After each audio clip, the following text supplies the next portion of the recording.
Just Baseball Show Offseason Edition, Episode 1, but stove hot. We're getting a lot of things that were going to come in this 5-day window. It was going to be club options denied or accepted. It was going to be player options activated or not. And we got to catch you up on all of that. Jack and Aram on the Just Baseball Show today, Monday, November 4th. As always, it's brought to you by BetMGM. That does not change during the off season. What does change is the Just Baseball Show schedule release. To fill you in on that, we are at 3 days a week now until the week leading into opening day. We've got it all on a Google sheet, so we know what we're doing. It's a lot of X factors and playing GM and top 10 positions as we gear up for the next season. But this is going to be good, and we're going to keep you up to date on the stove. Again, 3 days a week, Monday, Wednesday, Friday. Expect a pod. Are you going to grow out like more of a beard? I know you keep it pretty tight to your face, but the off-season thing is like when you grow a beard. It's funny. I might go the other way around. I think I'm going to be more up to date on everything else in my life now a little bit. Nice. But no, it's funny now. Like every night when I'm, it's starting to wind down for bed, it's like, let me dive into hypotheticals and dive into roster construction and all these things. Yeah. Like this really is a fun time of year for us. And, it's awesome to be able to do the every single day thing. And really like, keep you up to date. Feel like every morning being able to keep everybody up with what's going on the field and of course off the field too. But in the off season, there's so much more of the what do we think can happen here? If A happens, then what happens with B and C and the domino effects and things like that. And that's why the Playing GM series is so much fun. And for those that are new to the show, maybe this year, that's basically our chance to break down the situation organizationally from top to bottom, farm system, the 26-man roster, the 40-man roster, and everything, and then figure out what they're going to do potentially and talk about what we would maybe do. And then, of course, all of the transactions, especially as you get to the winter months like December, starts to really pick up and being able to provide context, talk about that. Like all that stuff is so much fun. So I do miss the game being played on the field, Yeah. but I know you're cut from the same cloth as well. The contract side of things, the transactional side of things, trades, the Rule 5 draft, I weirdly get very excited about. Like Yeah. this is all really fun stuff from content and podcast perspective as well. This is where my spot track dork personality comes to Mm-hmm. play. And the 3 episode a week thing is I think it's good from a perspective of we get a little bit more time to kind of flesh out our thoughts. Like you almost get more of an opportunity to weigh pros and cons before you bring an idea to the table versus during the regular season. It's just like, hey, we're going. This is what happened. This is Yeah. what's happening. And we're going to react to that. It's almost an immediate reaction versus now we can kind of sit, think, and put together a cohesive thought for you guys, Yeah. which I know you don't get for about 6 months on this show, Yeah. especially from During from me the, and Peter. So yeah. that's what we got going. But we do already have one stove type thing, and that is a free agent agreement. Michael Wacha, who opted out of his final year on a 1+1 with Kansas Mm-hmm. City, just agreed to a new rework deal. 3 years for $51 million for Michael Wacha, a $21 million club option for 2028, can max that out at 4 years and $72 million.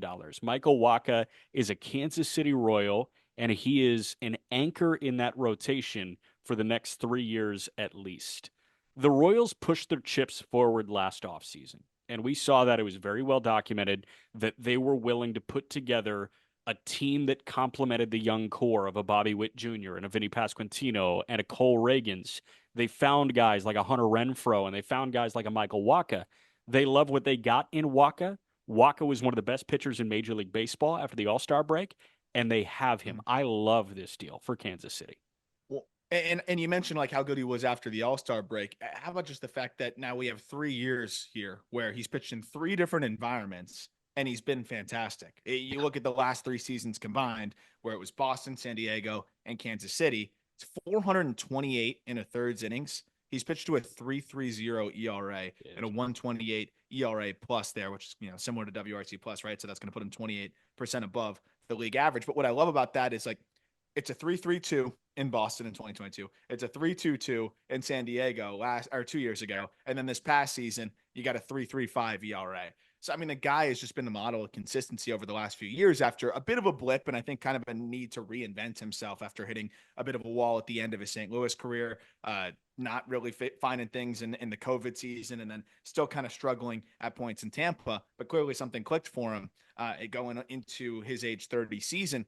The other thing I love about it is, Wacha has had some injuries in the past. He threw the most innings that he has thrown since 2015 when he was an all-star with St. Louis. So this is a great deal. I mean, even if you're getting more like, closer to 130 innings than the 166 and 2/3 he gave you at that price point, I mean, he is still great. So I love this deal for the Royals, who can kind of keep that pitching intact that has become a strength for them and check that off immediately at still a respectable price Yeah. and focus on how they can make that lineup a little bit better overall and less top heavy. It's so funny that like we're still having the Michael Wacha is awesome and a 3-year deal is worth it conversation when this guy he put together an NLCS that I'm going to remember for a very long time in 2013. 21-year-old Michael Wacha in 2013 was the NLCS MVP because this guy in 2 starts went 13 and 2/3 scoreless with 2 walks and 13 Ks. He was so dominant at such a young age, and then it felt like he kind of tapered off and left the all-star caliber pitcher narrative in the rear view. And then all of a Mm-hmm. sudden it's back. And I love the point that you bring up where he's been in 3 different situations, 3 organizations, 3 different environments in whole. And and he's been great in all 3. So it's awesome to see Kansas City say, you know what? You were a big piece of our 2024 success, and we think that you can be a big piece of our 25 and 26 Yep. and 27 success as well. And it's like, you don't know how good Seth Lugo is going to be moving forward. You don't. You have a lot of confidence that Reagans is going to be an all-star caliber pitcher for you moving forward. You have confidence that 2024 Brady Singer was a real thing. So now it almost feels like Kansas City is guaranteeing themselves 3 good shots every time through the rotation, with the chance at a 4th in Lugo and a chance at a 5th if Alec Marsh continues to develop the way he has. And what's funny is, the guy you're saying, ooh, let's hope he does it again. He was In awesome. Lugo was probably their best pitcher from a value perspective, right? That guy Right. threw 206 and 2/3 innings Right. at 34 years old, but it's valid, right? Coming off of that massive workload, he'll be 35 years old next year. Yeah, does he repeat it? I think there's a great chance he can, but the fact that they have other irons in the fire and other options, if Lugo does regress a little bit to that 3.5 that we saw in San Diego in 2023, which is still very solid, you're still in a pretty good spot because you have these other arms, that are still in the fold. And, retaining Wacha, I think, was absolutely huge there. But if they get another year like Lugo had this year, which I also think is possible because clearly he's throwing, I think, as well as he's throwing the baseball now at this stage, which is wild. I Yeah. mean, you can really believe in the pitching and what they've built there in Kansas City so quickly. No doubt. Next transaction we got to talk about is a trade. And this was a salary dump in sorts. Jorge Soler went from Atlanta to the Angels. The return was Griffin Canning. The way the money breaks down, Anaheim takes on the entirety of 2 years and $26 million for Jorge Soler. Atlanta gets Or Griffin Canning. Yeah. oh, so I was gonna say 2 years 26. There's got to be a lot of moving parts to it then, right? Because the actual contract itself is 2 years 32, right? 2 for 32. Let's see. I read 2 for 26 is what they take on. Okay, so that's what they're taking on. So then the Braves are retaining 6 million of it. I guess. Okay, MLB trade rumors had 2 for 26 is what they're taking on, but he is owed 16 million over the next 2 years. So I okay, wonder how that works. Maybe Atlanta ate some of that, and I did yeah. read 2 for 26 left on Soler. Atlanta gets Griffin Canning, who is projected $5.1 million in his final year of arbitration. In essence, this was Jorge Soler, who was firmly a deadline acquisition for Atlanta to try and push with no Ronald Acuna Jr. Atlanta getting him out of Acuna's place because Acuna is going to be ready for opening day 25.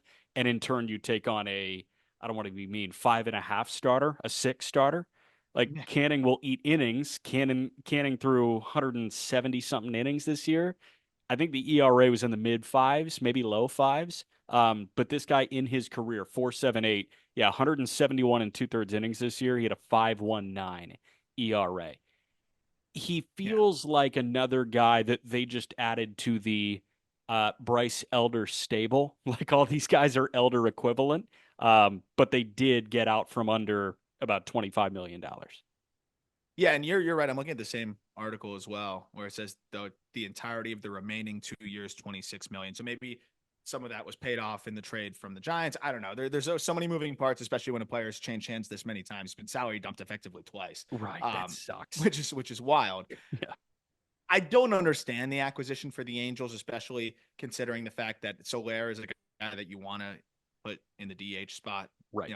for health reasons. And he literally, I mean, you can see the production being better when he is in the DH And spot because and it's essentially less wear you and tear on have his back. and essentially you have a generational talent that like should be in the DH spot because of Yes. back issues. It's exactly what I was going to lead into there, Yeah, which yeah, like that's the craziest part is he doesn't, you don't want Mike Trout to DH every single game. I get it, but like right. he should be running through there a little bit, like at least a few times a week. He should be off his feet and in that DH spot. So Right. that part doesn't really make a ton of sense to me, but I think the Angels saw it as like a low cost in terms of prospect capital or player capital acquisition, and a guy that they probably would have wanted in free agency, I guess. But it helps the offense, sure. Canning going the other way, I don't think they mind much about that. But you mentioned like 6.5 starter essentially. I the Braves might just mess around with Griffin Canning and find something here, and then he ends up being like a low fours guy and eats innings for them in the back of the rotation. I wouldn't be surprised at all. And at the end of the day, getting guys that can eat innings and shuttle back and forth, or it's not the worst thing in the world at like 5 million, which is the arbitration estimation there. Yeah, Soler getting dumped twice is pretty wild. And the thing that stands out to me the most though about this whole thing is when the Braves made this trade, the most perplexing part of it to me was why would the Braves take on a contract that might be difficult to move? Mhm. Clearly, Alex Anthopoulos had no concern about being able to move this contract to uh, a franchise that may be more inept. And maybe there were multiple out there, right? Maybe the Rockies were calling too.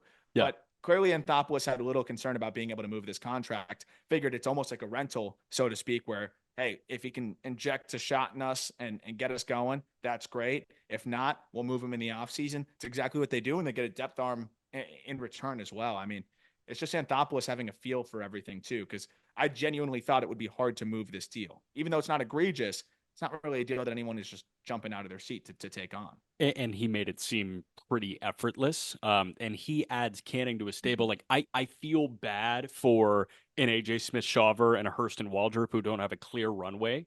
But at the end of the day, like this is the Atlanta Braves. You have to look at them in a way that it's like, hey, you have an opportunity to win the World Series every single year.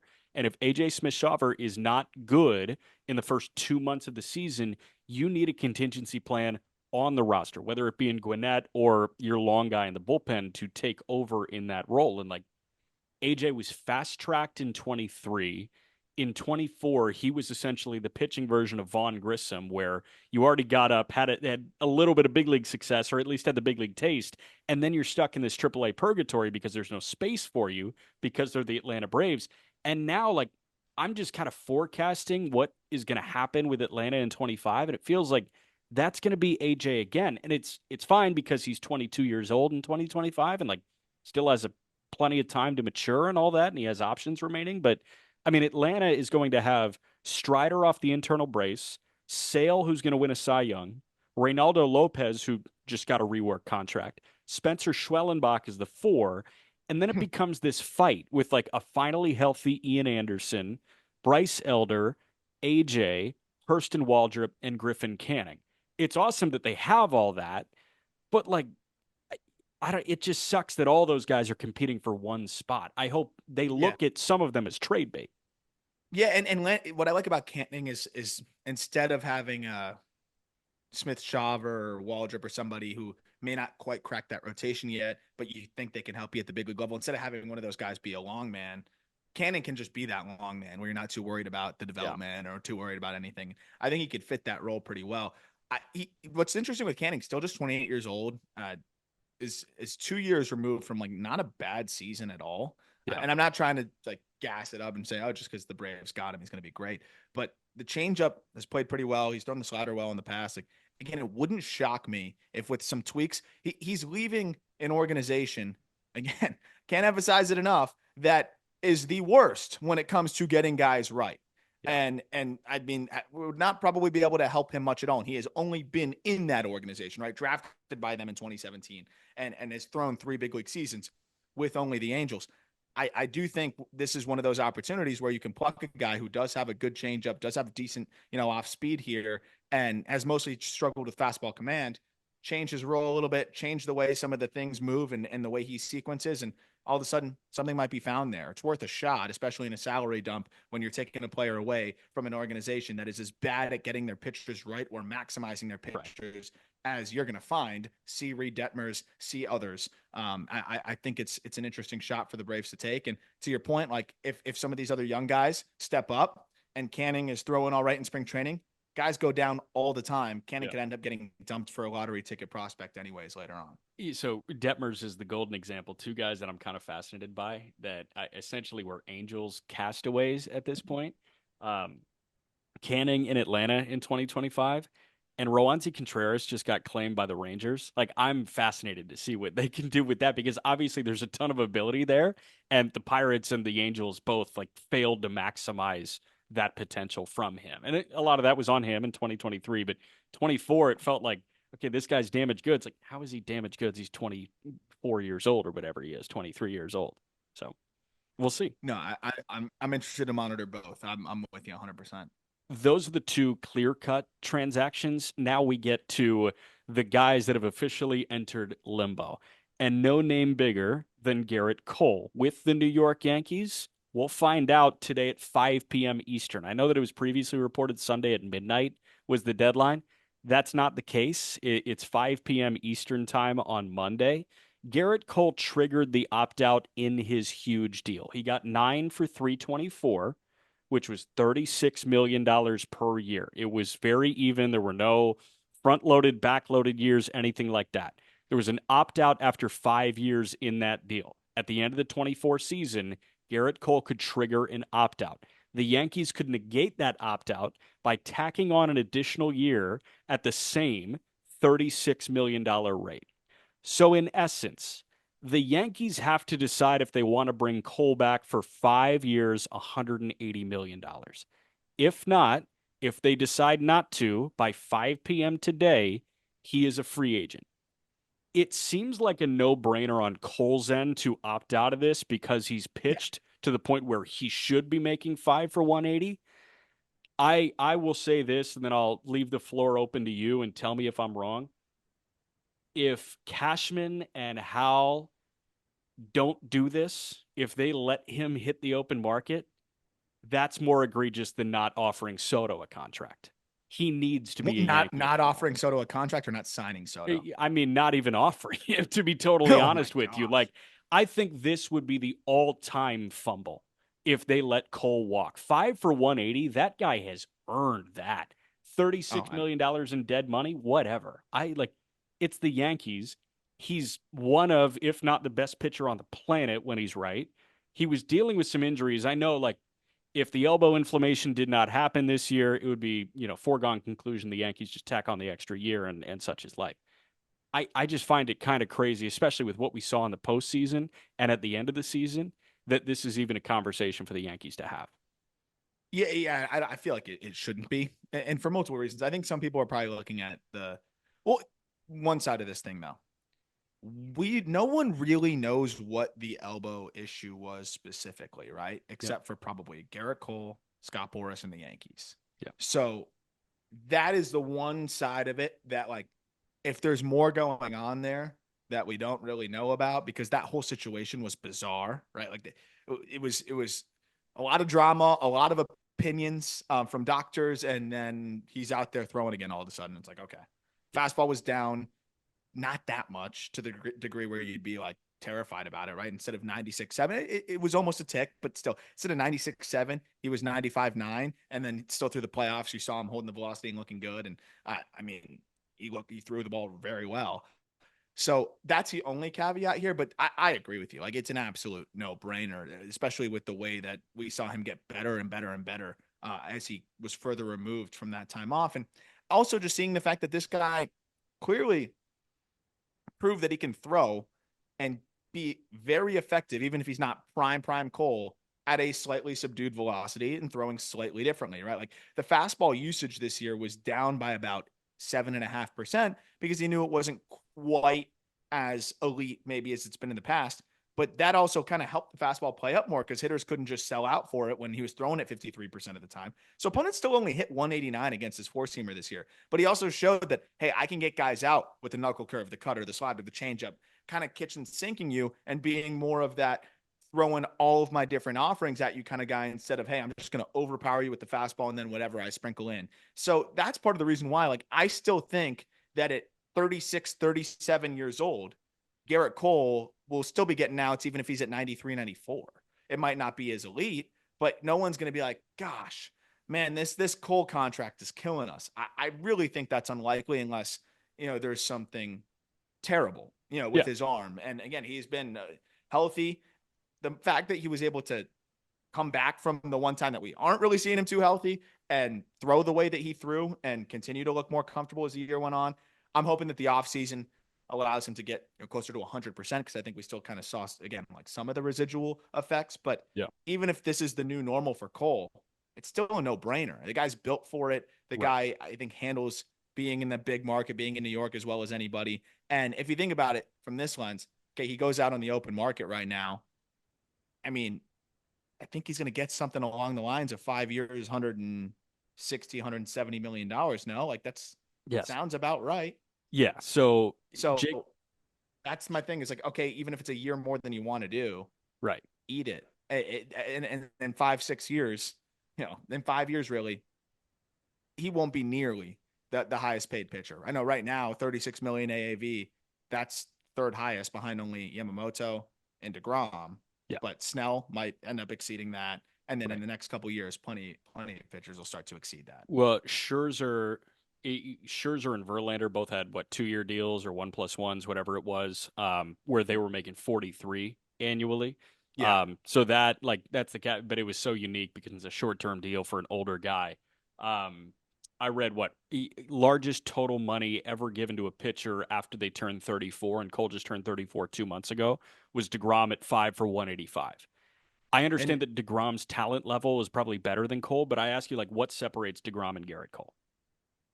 yeah, I mean, it's just, I mean, availability obviously makes Cole much better. DeGrom, when he's, fully on, is probably the best pitcher we've seen in this generation. But So like, that's the edge. doesn't But doesn't that cancel out? Like, I kind of I think that agree. cancels out, and Cole just I says, agree. "Hey, give me 5 for 185. How about 5 for 180? Okay, perfect." And mind you, Zach Wheeler starting next season is going to make 42 million AAV There actually. you So, go. I mean, that just gives you a little bit of, a reference point here. And Zach Wheeler is 34. So, I mean, I think that's a pretty similar comp too. Obviously, playoff Zach Wheeler is one of the greatest we've ever seen, but Right. the Phillies are paying Zach Wheeler 42 million in 2025, 42 million in 2026, and 42 million in 2027, which is his age 37 season. So you're actually going to get Gerrit Cole at 6 million less AAV, but you're going to have to commit a couple extra years to him. That's a pretty good deal, man. I think it's a no-brainer, and there's a chance it gets picked up before that deadline. It might be picked up first thing in the morning when people are listening to this. If it doesn't, the more we talk about it here, I do agree. I think it's one of the more egregious decisions that could be made, and I would be honestly utterly shocked. I know you thought it was crazy when I was like even offering Soto a contract, but like it would be an all time bag fumble. I understand I'm If like totally over exaggerating right now, but Yeah, I mean, dude, like this is just sitting in your lap. All you have to do is say yes. It's like matching an offer sheet in the NBA. All you have to do is say yes and you retain a guy. And like the NBA, we're talking about an offer sheet being matched for like DeAndre Ayton. There are a billion DeAndre Aytons around. There's not a billion Gerrit Coles there, man. Like Cole is on the level that Wheeler and DeGrom and like all of these guys that are making big money deep into their 30s are at. Like Cole has earned a 5 year, $180 million contract. Just do it. yeah, yeah, So, yeah. And again, like he's 2.63 ERA in 2023, won the Cy Young, and then the elbow situation. That's the only question we really have here. But he still threw to a 3.41 when he was available. It was a couple like blow up starts out of the gate, and then I mean, in the World Series, 12 and 2/3 innings. I mean, I know the earned run situation, but like he should have been out of that inning regardless whether he covered or not. We don't need to rehash all that. Yeah. He only allowed one earned run in that span and was really good overall in the entire postseason. This is a guy that has a 2.77 ERA and 133 and a thirds innings in the postseason. I think it's very similar to Zach Wheeler. And then you see the AAV for Wheeler. I'm going to be very comfortable paying a guy like Gerrit Cole into his late 30s. The only other guy that had a transaction come through that essentially captures like that notable star power, I'd say, and like we're going to talk about Cody Bellinger a little later on in the episode, and like he's a star, but like Cole's a superstar. Devin Williams is one of the best closers in Major League Baseball, and there was some weird contract language that happened with Devin Williams on Sunday. Devin Williams had his club option at $10.5 million declined. Milwaukee declined that club option on Devin Williams. That does not mean that he enters free agency. He signed this, I think it was an arbitration extension. It was like a 3-year Yeah. extension that a club would take him into his final year. So he is still under Brewers team control. They're not paying him the 10.5 that was previously agreed upon at the club option. Instead, they're letting him hit arbitration in his final year. Devin, of course, has missed some time over the last few years. He missed pre-All-Star break in 2024. That lowered the arbitration estimate. The projected arbitration number I saw on MLB Trade Rumors was somewhere between $7 and $8 million. So in essence, they're saving $2 to $3 million on Devin Williams by declining the club option and letting him get to arbitration. We texted a little bit back and forth about that earlier today, and it really feels Burns-ish, Corbin Burns-ish. And the I would say thing the that Brewers love arbitration, man. they love arbitration and they love slapping their star pitchers across the face. And they did this with Corbin Burns, and Burns soured on that franchise clearly, and he made it pretty public when he lost his arbitration case with Milwaukee. Milwaukee showed their hand in that case. And at that point, I think their entire fan base knew that Corbin Burns was not going to be a Milwaukee Brewer for much longer because they did not see him as a building block, and they did not, frankly, want to make him super happy. They wanted to wring the towel dry of all it was worth and then capitalize. And guess it, like the shit worked, man. DL Hall looks good when he's healthy. Joey Ortiz looks awesome. Devin Williams, what they just did is showed their hand that Devin Williams is, in all likelihood, not going to be a Milwaukee Brewer for the entirety of the 2025 season. I don't know if he starts the season with them, to be honest. I don't think he does. I don't think he does either. And essentially, they, like you said, they're pretty much confirmed that for us, right? Like that's all this was. And if you are pretty much dead set on trading a guy, it makes sense to me that they'd be willing to go through this process because let's assume that arbitration does settle at about seven. What'd you say? 7.5 was the MLB Yeah, trade about rumor 7.7 was the number. Okay. So anywhere from 7.7 to 8, whatever it is, like it's going to be $2.5 million less, closer to potentially $3 million less. That increases his trade value by a pretty good clip. Or worst case scenario, you want to go in. I can't believe I'm saying worst case. Worst case scenario for a franchise that doesn't like to spend money. You go into the season with him, and you're not paying him as much, and then you can move him later on if you want to. So I think it's very clear that they're going to move him, and now you're going to be able to move an even cheaper contract. And I think teams are going to be all over that, right? Because you're going to see the free agent market for some of these relievers, and we talked about it last year. Some of the numbers that these guys are getting, and if you can go out and acquire a Devin Williams on a 1-year $8 million deal, like that would put, and that's not including the current free agents, just how it stacks up from this year in 2024. That would make him the 23rd highest paid reliever, right behind Emilio Pagan, Joe Jimenez, Joe Kelly, Kendall Graveman. Is Rafael Montero Those still guys are all making making $15 million? Rafael Rafael Montero, Montero? where's Dude, I I'm mean, trying to he find him signed on here what, from 3 for 2024. 45 or something? Something Absolutely crazy insane. Like so, I mean, it's just almost just makes it a foregone conclusion. I agree, and it's just Brewers baseball, man. Unfortunately, but I don't think he was ever going to re-sign with them anyways. I pitched it at the deadline, and I'll pitch it again. I think Devin Williams could very well be a Dodger next year. They obviously have the farm capital to do that. Do not forget that Blake Trinan is on the open market.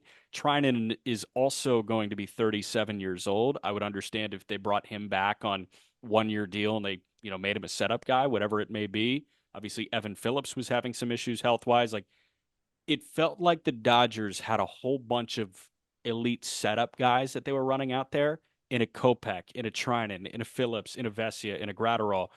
If you can add Devin Williams to that stable and like have a true ninth inning guy, they could absolutely repeat. The other team that came to my mind was Texas. Everybody's walking out of that Texas bullpen. Um, he could be a great fit, and they clearly have the prospect capital. You just broke that farm system down on the call up. Yeah, and I think what's really important here is, a lot of teams aren't too keen on taking on more payroll this year. And again, you're able to make that contract $2.5 million cheaper. The Rangers are supposedly not really trying to scale up payroll, but maybe you can justify that at 7, 8 million for For this one of the game's third premier best closers. closer in baseball. Yeah. So you can cast a wider net of teams that could be interested there. So that's another reason why I think he's going to have no shortage of suitors there, and he's good as gone, I think, this offseason. Yeah, those were the two bona fide stars. We'll walk you through the rest of the notable transactions over the first weekend of the offseason in a moment. Before that, quick break. How about this drop off? We go from Devin Williams to Jorge Polanco. The Seattle Mariners declined their $12 million club option on Jorge Polanco. Makes sense moving on. I mean, Yeah. they should not be paying that guy 12. I just feel bad for Seattle because they've now essentially struck out in back-to-back years on Colton Wong and Jorge Polanco. Like, second base has been a problem for them for a couple years now. Wong was more egregious than a Jorge Polanco, but like he's worth 7. He's not worth 12, especially for a team that, is looking to cut costs and allocate elsewhere. Yeah, and that's the big thing, right? It's similar to like the Cardinals. You could justify in a vacuum that picking up the option on a Gibson or a Lynn would make sense, but if you want maximum payroll flexibility, which I think is the exact words that they used, that we heard from Mozeliak, you'd rather have that money to play with and see if you can do something better than what you already have, instead of just tying your hands behind your back a little bit right away. And I think that's exactly what the Mariners are looking at with Polanco. And yeah, it's just, I know he was better in the second half, but a lot of the underlying stuff and the batted ball markers still pointed towards him just being a shell of himself. And unfortunately, it seems like that was the easy decision to make, because you allocate that money elsewhere. I think they can upgrade the offense a little bit, and it just didn't seem like it was going to happen for Polanco in Seattle, as much as I think the clubhouse and fans did seem to like him as a player, but in person. But unfortunately, you got to produce more than a 651 OPS. Yeah, and Jerry Dipoto is sneaky, maybe the king of wheeling and dealing. I know that we like to give Preller a lot of notoriety for that, and we like to give Alex Anthopoulos a lot of pub for that. Dipoto makes moves constantly. I mean, he's kind of a trade animal, and I think you give Dipoto $10 million in free play essentially if you want to scale down by 2, like he could have a good time here. So Yeah. I do think that this can be a creative offseason, and I do think Seattle is going to be forced to be creative this offseason. No doubt. And I'd rather throw that money at, it's a totally different profile, but I'd rather throw that money at a Jose Iglesias or at a guy where we're taking on more money, if I'm the team, and like a trade and taking on a $10 million uptick in payroll or something along those lines, than just saying, hey, we're married to this guy. Hopefully he's better again this year, or he's better this year, and rolling the dice again. Can I be honest? This one was a bit of a head scratcher to me. Tampa Bay exercised a $10.5 million club option on Brandon Lowe for 2025. They have another club option at 11.5 for 2026. This is the same team that sent Isaac Paredes to Chicago, brought Christopher Morel in, and wasn't it Kevin Cash that said, I think he's best at second base?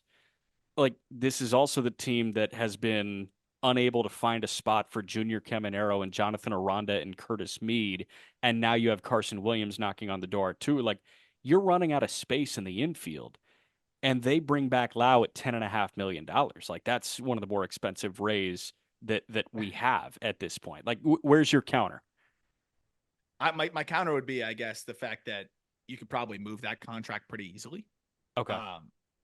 And that might be their plan, right? Like, I think if you pick up that, you mentioned the second year option, right? So that's the next year will be 11.5, you said? 11.5 for 26. So we run into this same thing where Tampa has a club option going into the 26 season. So you have a chance to move Brandon Lowe, and what is one of the more desirable situations, I think, if you're a team that's acquiring a guy where it's essentially a 1+1, Yeah. and the first is at 10 mil. And the ball's in I your know that court for the second. It's not a player. Like, exactly. ball's in So your court.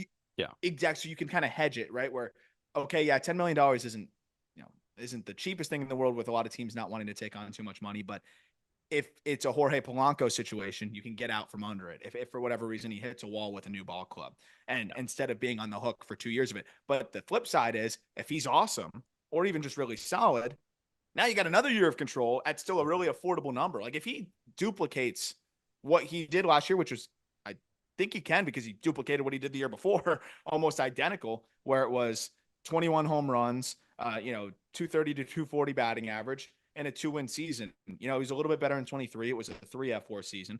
But I mean, even 2024, $10 million, like, I mean, I'll take 21 homers, a 123 WRC plus any day of the week. So I think either they move him and just feel good about the fact that there's going to be a lot of teams interested in a 1+1 that would amount to $21 million with him. Or, they still just like what he brings to the table. I'm with you, though, from a roster construction perspective. I think it's very crowded.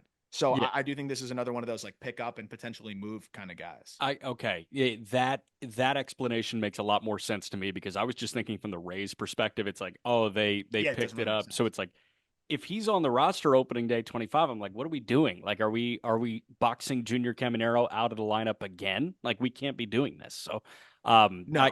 that makes a lot of sense that you just pick it up. It's easy enough to move, and you move it. And if and I'm sure they're probably evaluating all their options. It gives you a backup plan or another plan in the meantime. And they may end up deciding to go into the season and say, you know what, that's our best foot forward. We don't really think our rookies can come up and help us. I agree with you. I think it's crowded as is right now, but it just gives them another option. And Yeah. worst case, they just go into the season and keep them, and then they can always move them later on. Anthony Rizzo is the closest thing to a fired college football coach that we have in Major League Baseball. The Yankees declined his $7 million club option. This is the highest buyout I've seen for a guy like this. Anthony Rizzo gets $6 million in a buyout. That's insane to I me. was looking at that. I thought it was like a typo or something. His buyout is more than, like, I think he'll probably get in free agency, to be Yeah. totally honest with you. Like, is he a 1 year, $6 million player at this point? Probably, because the name Anthony Rizzo, because of the leadership qualities that you're getting, because of the personality. He's going to sell jerseys. Like, this is different than Rowdy Tellez situation, let's say. I Yeah. think this is somewhere between, and I'm casting a wide net. This is somewhere between Rowdy Tellez and Rhys Hoskins. I don't know what Okay. that means. I don't know where it's going to settle, but he's going to sign a 1 year deal somewhere. He's going to be a March and April fan favorite. And this isn't the end for Anthony Rizzo, but I feel like this is the end of Anthony Rizzo's stardom. Like, he's a big piece in that lineup, and that postseason was hard to watch. I know that there were singles, It but was. dude, like, it was very tough on the soul for somebody that Yeah. watched him do what he did in 2016. Do you think there's any chance he retires? I don't think so. I would understand why. I do understand why you bring that up, because he's been dealing with so many ailments. Like, he had two broken fingers, and this guy got migraines after a PRP injection. Like, that, the whole And you've concussion got, saga was yeah, terrible. that whole, the Yankees doctors just like missing the concussion or whatever it was. And like, I mean, he hasn't been an above average big league hitter since 2022. Yeah. Um, I mean, I love Rizzo, and I'm just wondering, the only reason why I brought up the retirement thing was when I think about the teams that he could potentially play for. Like, is it something that he wants to do? Right? This Yeah. is a guy that, yes, he got the cup of coffee with the Padres in 2011, but he's played for two organizations in his entire career. And they're both, I think, some of the best organizations to play for, right? Yeah. Chicago Cubs, New York Yankees. And it's a guy that, spends the entire offseason in Florida. And does he want to go sign with the Arizona Diamondbacks and have to fight you know, first base reps out there? Maybe he still loves it that much. Yeah. Or the Rockies or whatever. Like, I'm just trying to think about what's a realistic team that would have some interest in him. And I'm just thinking like, there's not that many, first of all. And then second of all, it's going to probably be somewhere totally different. Yeah. Maybe he is still, wanting to do that and wants to go out kind of on top a little bit more. And I still think he has the ability to do so. I do think a lot of it has been injuries. I don't think he's fully cooked at 35. Like I Yeah. think JD Martinez looked a lot more just cooked at the plate. I know he was more productive, but if you just see like how he was swinging and just how slow things were and everything, like Right. Rizzo to me looked more hurt. JD looked more old. So I could get I think teams are going to give him a shot. So maybe he gives it one more year just to see if something can click, and he has time to get healthy. But I'm trying to figure out how many teams out there would take a shot on him, and it's not the biggest list in the world, like that's the challenge here. Yeah, I don't think it's that big of a list. I would be curious to see if Houston wants to enter that conversation, or if they're content with the John Singleton thing that they've got going on right now. Like, Yeah, would you I take was a thinking shot on Houston? Toronto. I was thinking Toronto Toronto with what they tried with Votto, like they could try it again this year with and like somebody else, and clearly they value. Get Vladdy in the Yeah, DH spot occasionally. Like those are probably the upper echelon of teams that I'm thinking. The bottom echelon of teams that I'm thinking, like, would you want to do the Cardinal thing with your Cubs history? Like they got out of Goldschmidt. I Hmm. wonder if they would even want to do that if they want to take on that money. Would you do the Pirates thing if they don't do the Brian Reynolds to first base thing? Like there are a bunch of teams like that where I'm like, do you want to be in the same division as the Cubs? Like you might get Yeah, 44 retired there. Like yeah. it's bizarre to me, this situation. So I do see where you're coming from. He's a South Florida guy. Does Miami make any sense there? I think in almost any other roster situation it would. And I mean, I just feel like being how much he loves South Florida and how often he's here, it would make a lot of sense. But they've got 85 first basemen between AAA and the big leagues now, and that are like kind of tweeners that they're trying to see. But it could be worth a shot. And I mean, why not, right? And what he could bring to the clubhouse and everything. So I think you can always float them in there. Yeah. But yeah, that's it. That's the only other one that kind of makes sense to me.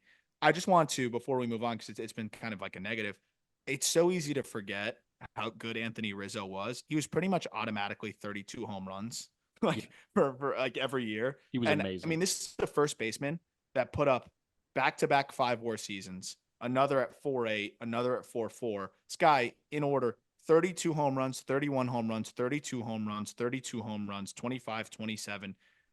COVID shortened season, 22, 32 home runs. For whatever reason, he loves the number 32. But I mean, this is an incredible career. Even if he doesn't play another game, I do think he's going to. Yeah, you kind of talked me into that, and I think there's a few different teams that if he can find a little bit of a groove, can kind of be a part-time guy and bring a lot to the table in terms of the off the field and clubhouse side of things. I'll tell you, nobody in Chicago, Illinois, forgot the production of Anthony Rizzo. Like Of Chicago, course. Chicago as a city was spoiled at first base for a while there in the 2010s with Rizzo on the north side and Jose Abreu on the south side. Like that was production out the ass at first base, and it was Yep. so much fun. Where it's like Tim Anderson and Javi Baez were on the cover of Sports Illustrated, but it was like, oh, Rizzo's doing Rizzo things and Abreu's doing Abreu things. It was very, very fun to watch. A guy who's going to have many, many more suitors is Ha-Seong Kim, formerly of the San Diego Padres. He declined his end of an $8 million mutual option. So mutual option, I don't think we've like concretely defined that yet on this episode. We're talking about a lot of mutual options. A mutual option in general is you have both a club option and a player option. Player option is the player has the choice to opt out of the contract. Club option is the team has the choice to opt out of the contract. Mutual is both of them have the opportunity to opt out of the contract. If the player opts in, the team can opt out. If the team opts in, the player can opt out. If you both opt in, great. It hasn't happened. You have the date. When was the last time that happened? I was trying to remember what the date was. I'm fairly positive it a mutual option has not been picked up since 2015. That's crazy. I'm pretty sure. If someone wants to fact check that and find the exact year, I know whatever it is a large amount of time. I'm pretty sure it's 2015. Um, Mutual options almost just are like, I think about what has to happen. You have to be so exactly what both parties thought you would be Yeah. that both you and the team say, yeah, you're still worth that. Right. We'll go with that number. Like usually the player's going to think he's worth a little bit more, or the team's going to think that you're worth a little bit less. Somewhere it's going to give and take. So yeah, I'm fairly positive. We haven't seen a mutual option picked up since 2015. Wow. But So yeah, Ha-Seong yeah, Kim got out of it, and that essentially means good things for the players, knowing that they're going to get more on the open market. yeah, yeah. And Kim, I mean, it wasn't the walk year that I think people were expecting, and that's No. why I think there's a chance that the Padres could bring him back if the market doesn't materialize the way that he was hoping. But I just think with the defensive value that he brings and the versatility, there's going to be no shortage of suitors. And I think the fact that he's just turned 29 years old, the speed and just the defensive ability. And I feel like this just feels like if you give him a 5-year deal, you're not going to get burned. It could be one of those where it's like, oh, like we're paying him a little bit more than we want to, but he's still going to back into 3 WAR or 2.5 WAR. He's still going to steal 20 bags. He's still going to play all over. And that's why I think ultimately he's going to get that 4 or 5-year deal somewhere else. And it was a no-brainer opt out for him.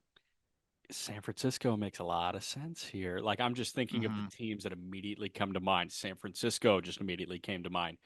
I know the Dodgers are going to pursue Willie Adames. If they don't get Adames, Kim could make a lot of sense. But now you have Tommy Edman, so it probably makes less sense. But the versatility could like make it make more sense, especially if you want to move a Gavin Lux.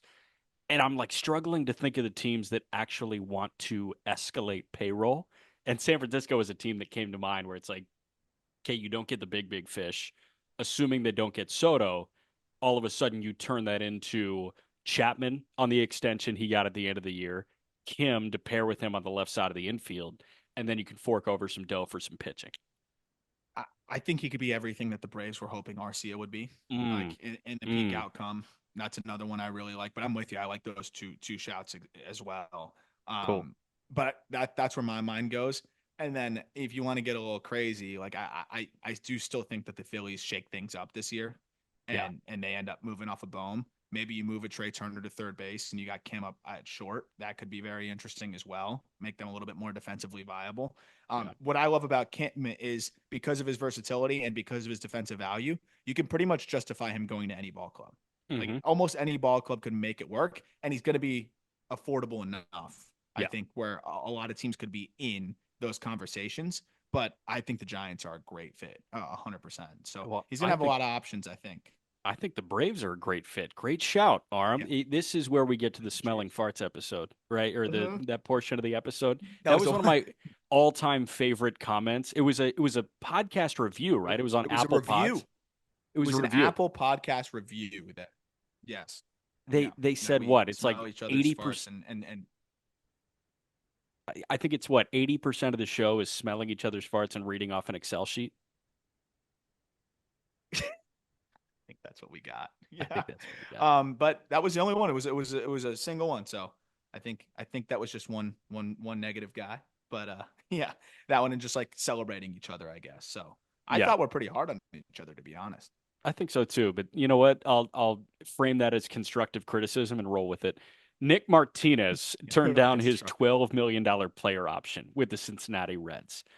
Nick Martinez is a fascinating conversation, and that started with his time in San Diego, where that guy all of a sudden became the premier swingman in Major League Baseball, where he's going to give you 5 innings in a start or give you 3 really solid innings out of the bullpen. He's proven to be a starting pitcher at the major league level and a good one. Yep. And yeah, $12 million being turned down by him makes a lot of sense. How long do you think the deal is that he gets?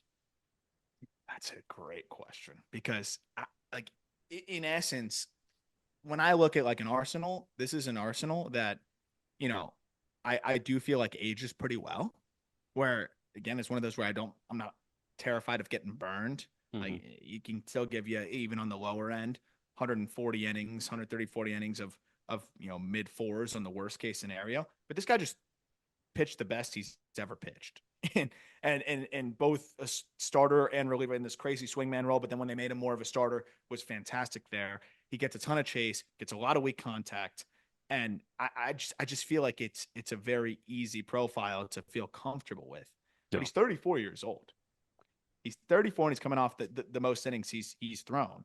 So that's where I'm trying to figure out. Like, you're not paying a guy like Nick Martinez until he's 38, 39. Like, the only reason you do that with players is usually because it's the only way that you can get a star player is to have to, eat those downturning years. I mean, the last time that he threw 140 innings was when he was a rookie in Texas. I mean, I'm sure he threw 100 something innings in Japan. I have no idea what the workload was for him out there, but that's the big thing for me. So going into what'll be his age 30, he'll be 34 at the start of the season still.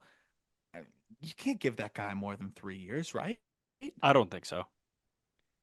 It's tough. So I'm sorry, seeing if 3 year I, deal, but he's a great ad for anybody.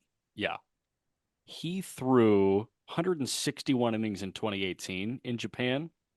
He threw 149 innings in 2021 in Japan. Okay. But his last 3 years stateside, 106, 110, 142. I like I think he could just point at Wacha's deal and was like, I want that. 3 for 51. Like I think that he could absolutely get 3 for 51, which is 17 per.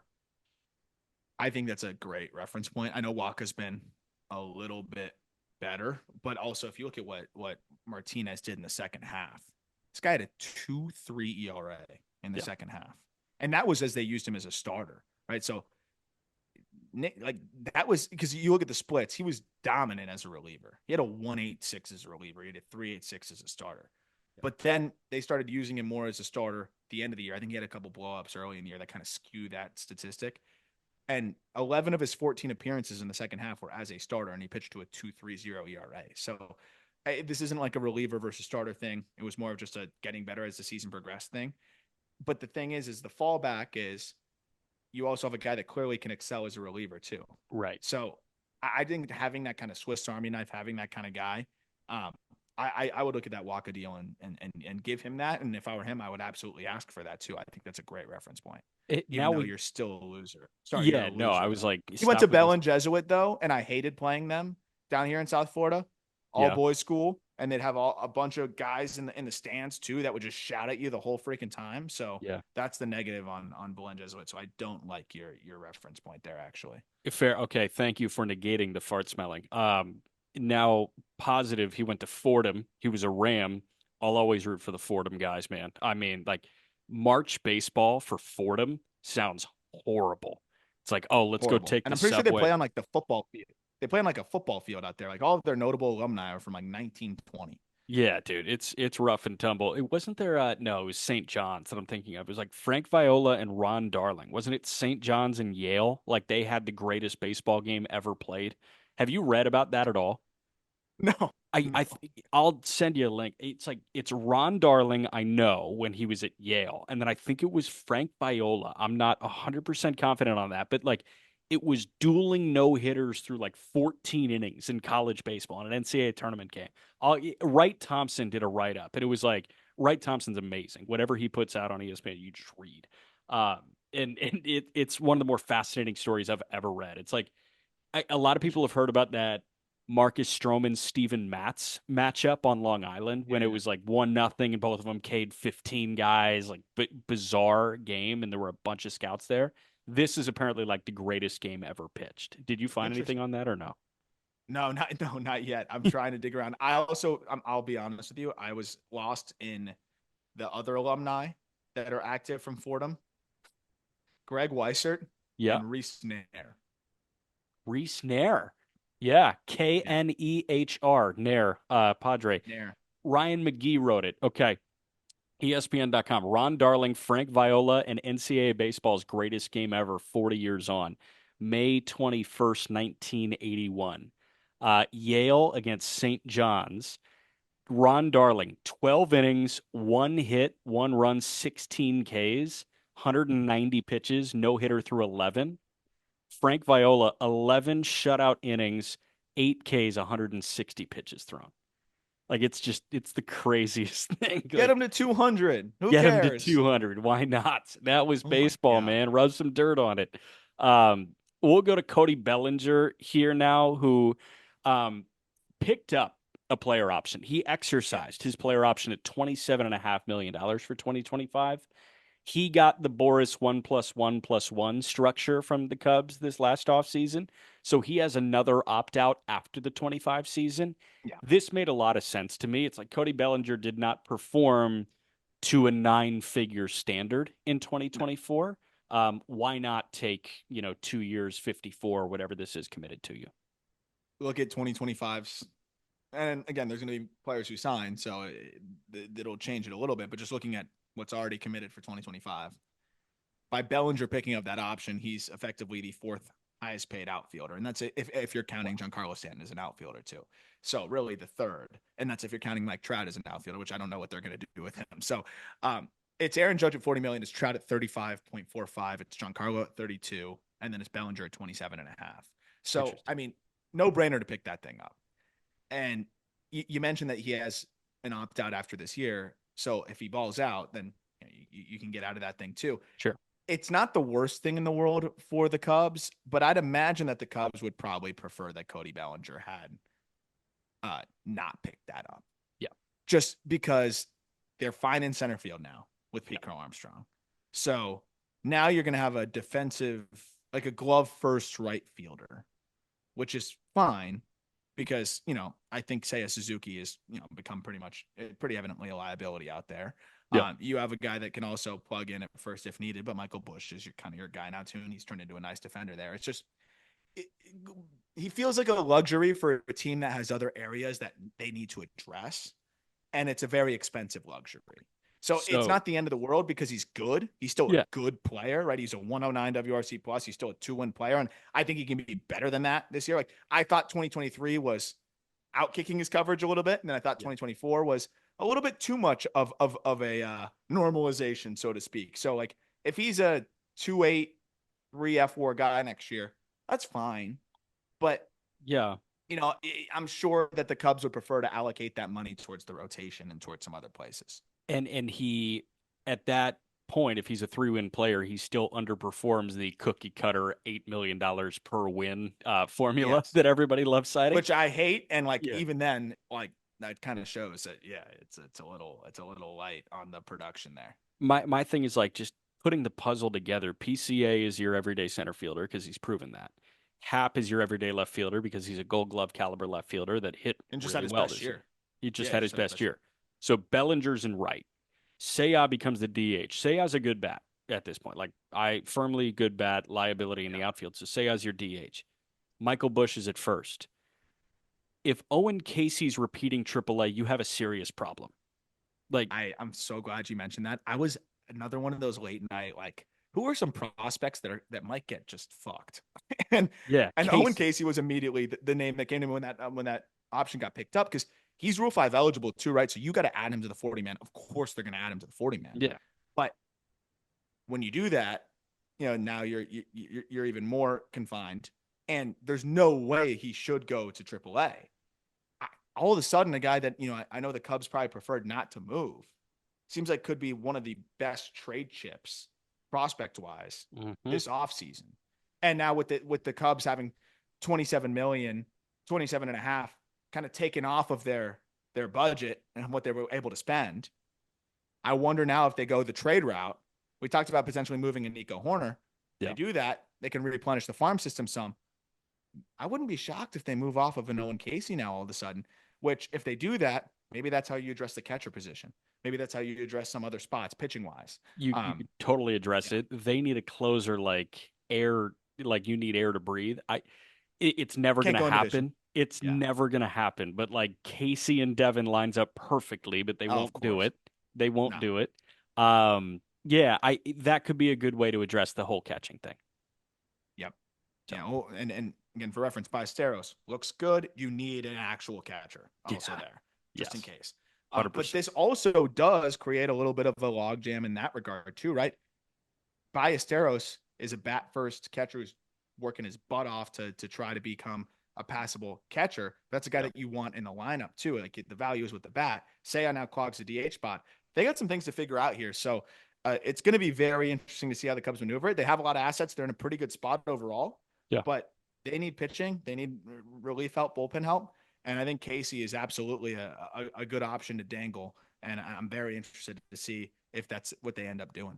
And they've got so many guys that are essentially ready, like Casey Ballesteros. Matt Shaw at this point is essentially ready to be in the big leagues, but now you have Isaac Paredes at third base. How does this all work? So there's a lot of shit that they got to figure out, but it's all good shit. You're right.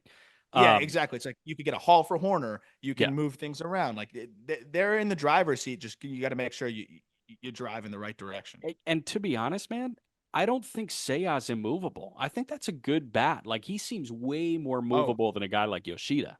oh, I absolutely think Seiya's movable. I agree. I mean, dude, the guy, and the big thing for him has been health. So if you want to keep him, okay, and when DH, hopefully he can stay healthy now Yeah, more. If not, I mean, look at we just saw Jorge Soler's contract get moved twice. right, So you'd right. imagine that Seiya Suzuki's contract would be much easier to move. I I agree would with think you. so.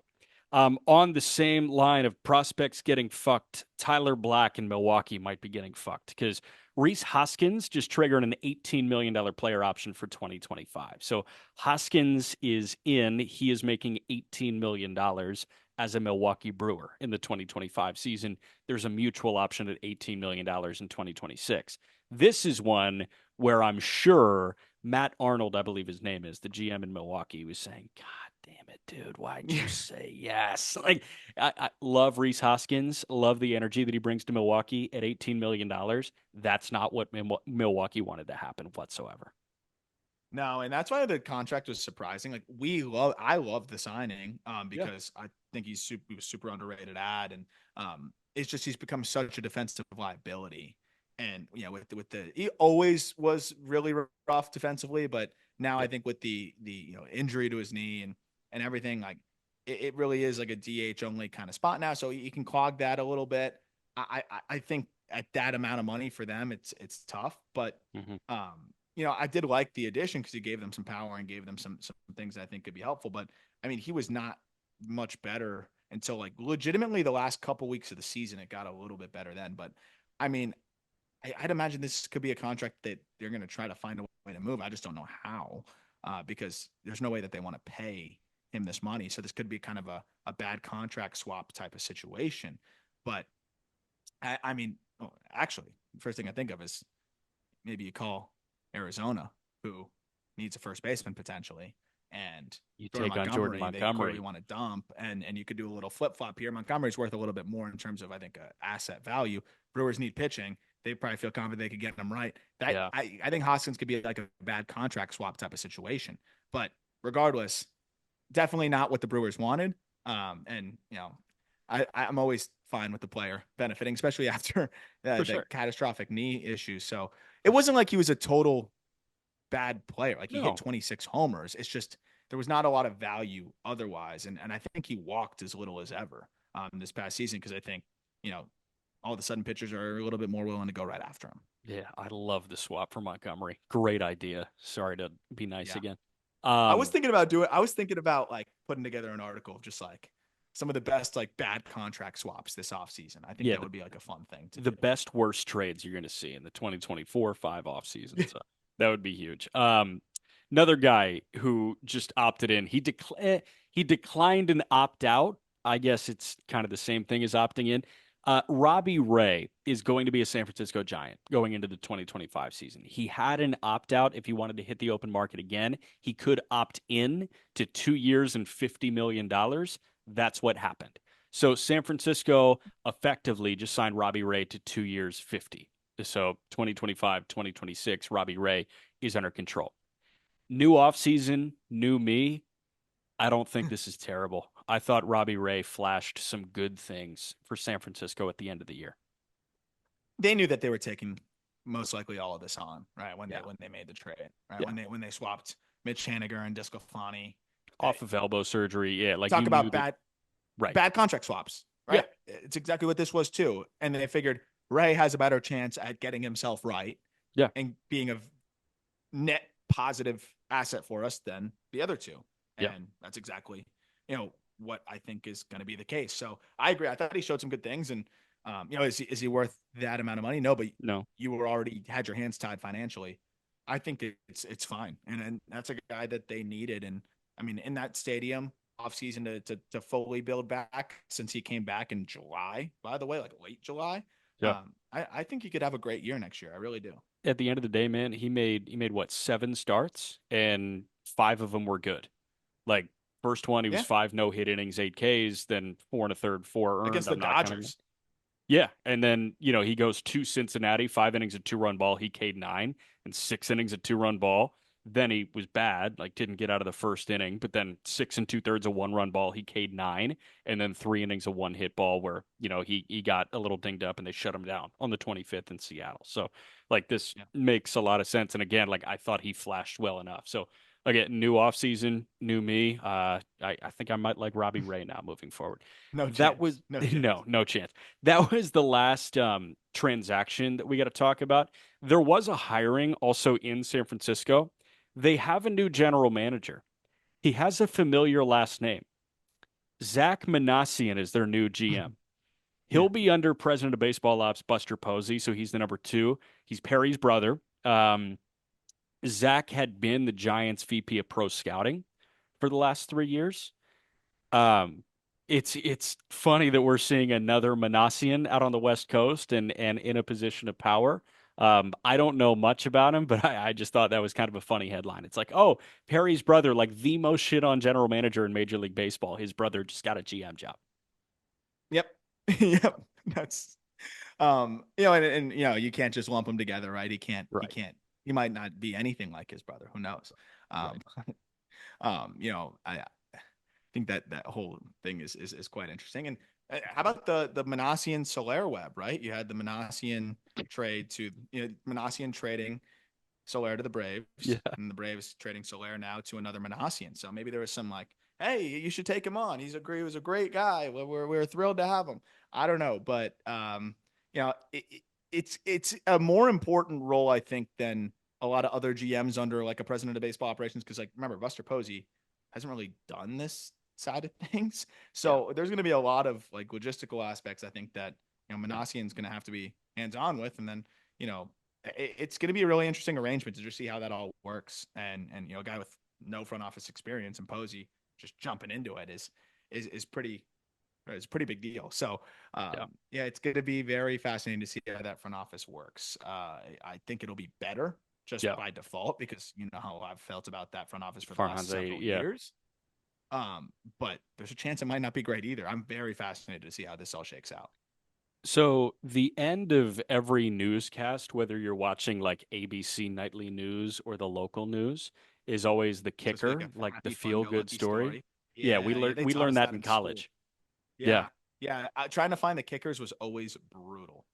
The kickers, like it's tough. Like Cat Lester saved Holt from tree, right? Yeah. Cat saved from tree, or like Lester Holt is like the Dodgers won the World Series. Like that's the only good news we have on this 30-minute, NBC Nightly News. Our kicker, our feel-good story, is a story about falsifying age. Jorge Castillo and Alden Gonzalez collaborated on a very well-written piece for ESPN.com. Cesar Altagracia is a teenager that had a verbal agreement to sign with the San Diego Padres in international free agency. Altagracia was reported to be 14 years old. So this verbal agreement with San Diego was going to be about $4 million when he became eligible for IFA in January of 2027. Problem is, he's not 14. He's 19. He played for the Dominican Republic at the 2022 U12 Baseball World Cup.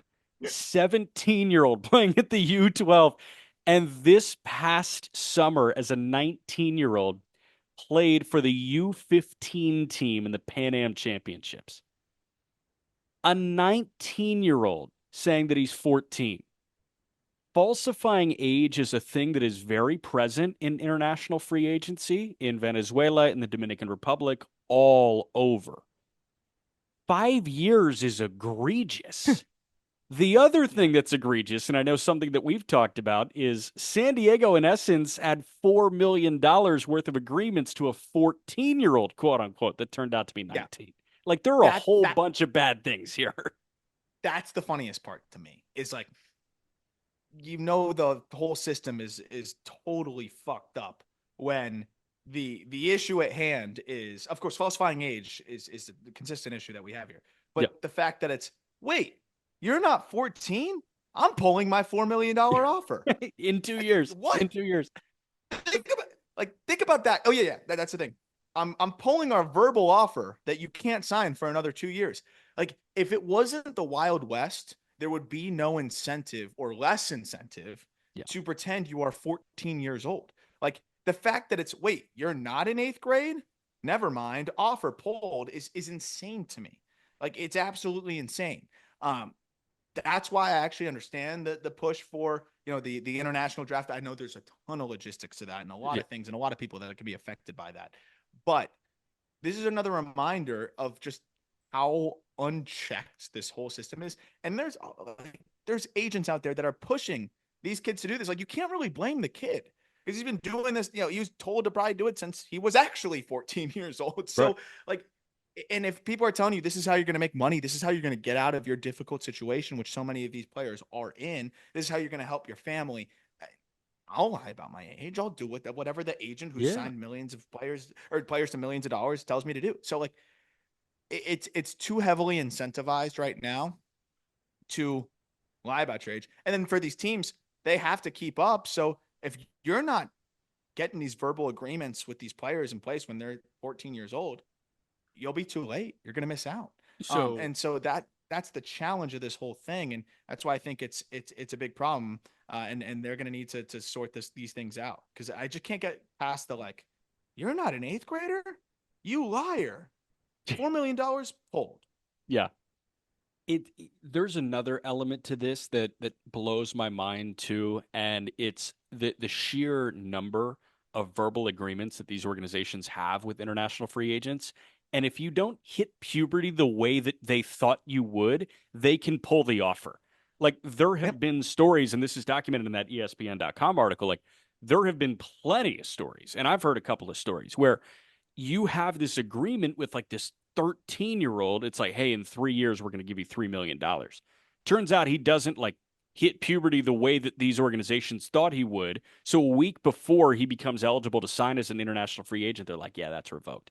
And this kid's shit Yep. out of luck because essentially, like, he has not had a single conversation with another organization because for the last 2.5 years, he's been told that he is going to be a member of this organization. Like, it is so fucked up. It's so Yep. fucked up. And like it And is, you're right. It's the Wild West.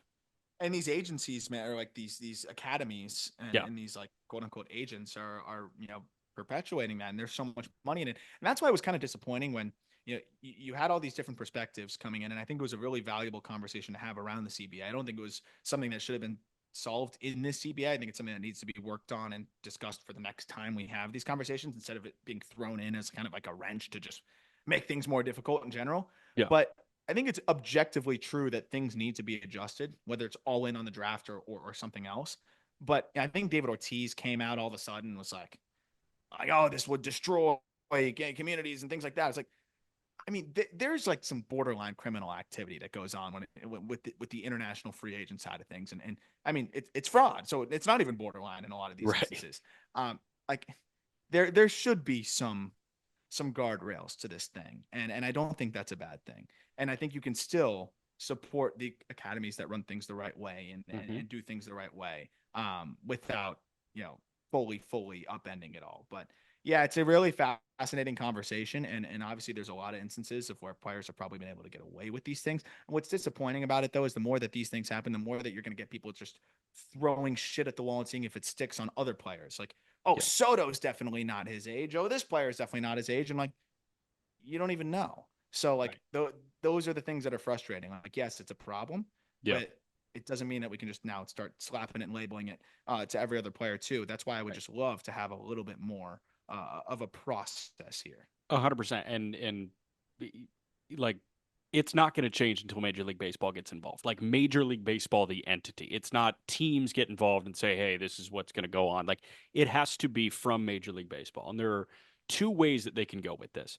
They can either adopt the professional soccer route where you have these young academies, and Yeah. Barcelona has a name for the house that they put people at. You know what I'm talking about? Like Yeah. they have a name where it's like you're 8 years old, you enter this youth academy. Like we could have an MLB youth academy in the Dominican Republic where the best and brightest 10-year-olds in the DR and in Venezuela go to this academy, which like sucks, but that is the pro soccer model. If baseball wants to go that way, okay.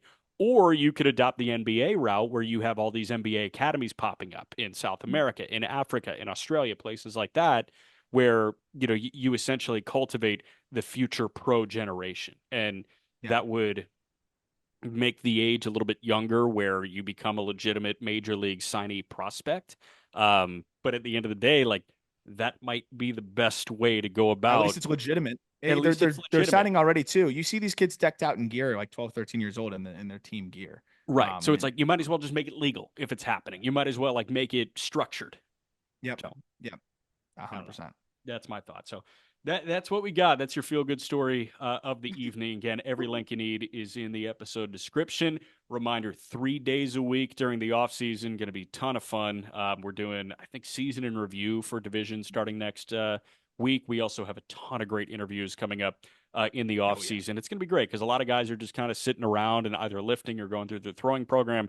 Then they have hours where it's like they're looking to do something baseball related, and it's a good time to just chat with these guys. So a And lot if of you fun want stuff. 5 episodes, two more on the call up every single week as well. So There we go. we're always doing that through the off season too, keeping you up to date on all the farm systems, top 100 updates, fall league, all that good stuff too.